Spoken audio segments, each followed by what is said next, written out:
Meeting Antifa was useless. It was a waste of time. With their help, we won't be able to defeat Kekistan. I know. We're back to square one. They're causing so much trouble in Normiestan. We have to deal with them. We're not making any progress.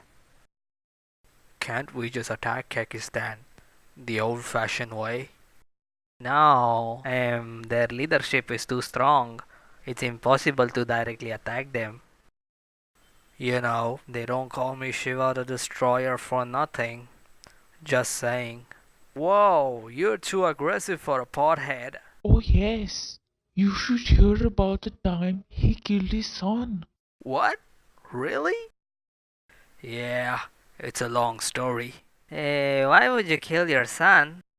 Well, after I got married and had a kid, I stopped smoking weed.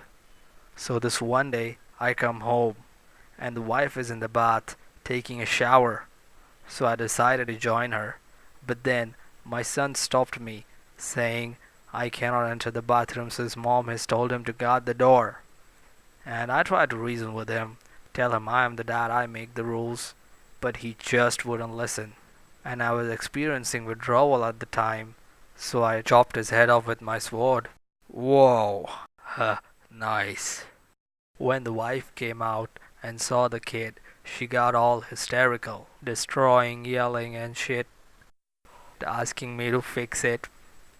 I tried, but couldn't put the head back in its place. Well, I had to try something else, put a different head or something. So I go out to find a new head, and I see a monkey. I thought, we already have a monkey god. Wouldn't be right to have two of them. It was then that I saw a baby elephant.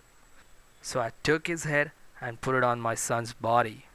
It worked, and I saved the day.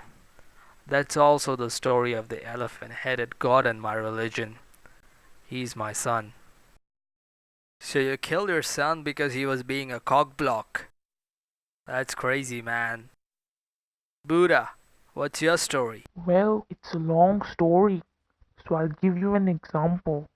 You know the new Wonder Woman movie? Based on my life, only I became a spiritual leader, and she becomes a warrior. Now I just meditate. You know, in the Far East, I have a camp where we all sit and concentrate. You guys should visit sometime. No, thank you. Oh, don't worry, Moses. It's not that kind of concentration camp. Jesus, did you really die and came to life?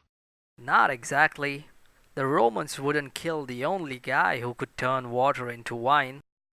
Then what happened? Well, the Romans took me away, claiming I was a cult leader or something. They made me work in a wine factory. So this one Friday, I drank a lot.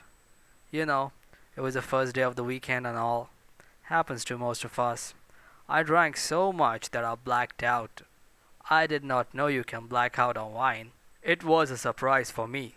So I got up on Sunday with a massive hangover and nailed to a fucking cross.